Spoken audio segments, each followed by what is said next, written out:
Hi friends! Sunday వస్తే చాలు మా ఇంట్లో స్పెషల్ బ్రేక్‌ఫాస్ట్ ఉంటది. స్పెషల్ ఎందుకంటున్నానంటే అది మా హస్బెండ్ చేస్తారు గాబట్టి. డైలీ అయితే చేయరు. ఎప్పుడైనా ఒక సండే చేస్తారు. Monthly once or twice. That two Maggi చేస్తారు. అండ్ ఈసారి మ్యాగీ అయితే అసలు దాంట్లో ఏమేమి వేశారో గూడా గెస్ చేయలేము.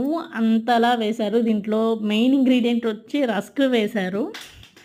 రస్క్ అలాగే అన్ని మసాలాలు వంటగదిలో ఎన్ని మసాలాలైతే ఉంటాయో అన్ని మసాలాలు వేసి చేశారు.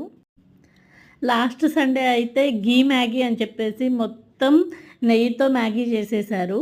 అండ్ ఈ సండే అయితే ఇలా చేశారు. రస్క్ వేసేసి కొంచెం సూప్ లాగా చేశారు. అండ్ దీన్ని టేస్ట్ చేసేది ఫస్ట్ వచ్చేసి మా అమ్ముగాడు. మా అమ్ముతోనే ఫస్ట్ టేస్టింగ్ సెక్షన్ అయితే మొదలుపెట్టాము. ఇక తిన్నాక మా అమ్ము ఎక్స్‌ప్రెషన్ చూడండి. బావుంది అని చెప్తుంది. మళ్ళీ నేను బావుందా అని అడిగితే ఆలోచించి ఆ అని చెప్తుంది.